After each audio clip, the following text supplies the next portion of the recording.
Be B C دیکھ رہا تھا سر، تو کمالا ہیرس وہاں پہ فرماتی ہیں سر، جو ان کی وائس پریزیڈنٹ امریکا کی، وہ فرماتی ہیں کہ جو ہم نے ایئر ڈراپ کر کے ہوا سے جو غذا پھینکی ہے فلسطینی بچوں کے لیے، وہاں پہ سننے میں آیا کہ 100 کے قریب لوگ شہید ہو گئے، کیونکہ وہ اتنی بھگدڑ میں آئے اور لوٹنے کے لیے آئے کہ وہاں پہ بندے مر گئے۔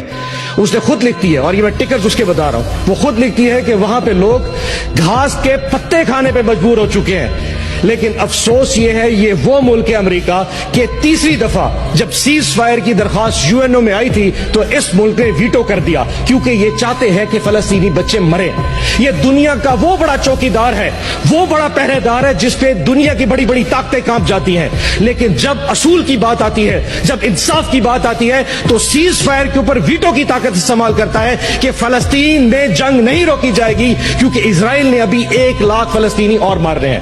اگر واقعی یہ ایوان اتنا سیریس ہے اور تقریروں سے آگے بڑھنا چاہتا ہے تو پھر آگے بڑھیے۔ آج ایوان کی طرف سے متفقہ طور کے اوپر ایک قرارداد منظور کرتے ہیں امریکہ کے خلاف،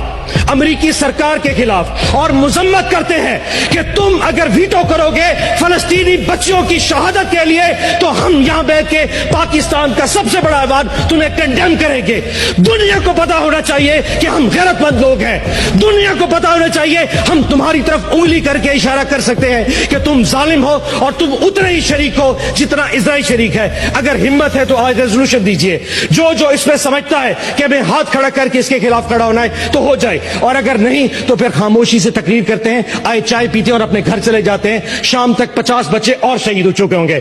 چیئرمین صاحب، یہ خون آپ کے اور میرے دامن پہ دونوں پہ ہے، ہم روک نہیں سکتے، ہم کچھ نہیں کر سکتے، ہم صرف وہ کر سکتے ہیں جو ہمارے پاس ہے۔ آج اپنی طاقت کا استعمال کیجئے، اینڈ لیٹس سی کہ آج اس ایوان میں کس میں ہمت ہے کہ امریکہ سرکار کے خلاف آواز بلند کر کے ایک مذمتی قرارداد ان کے لیے کرتے ہیں، تاکہ دنیا کو پتہ لگے کہ پاکستان کی سینٹ نے امریکہ کے خلاف ایک مذمتی قرارداد پیش کی۔ Let's see what they have to say۔ Pakistan زندہ باد، عمران خان زندہ باد۔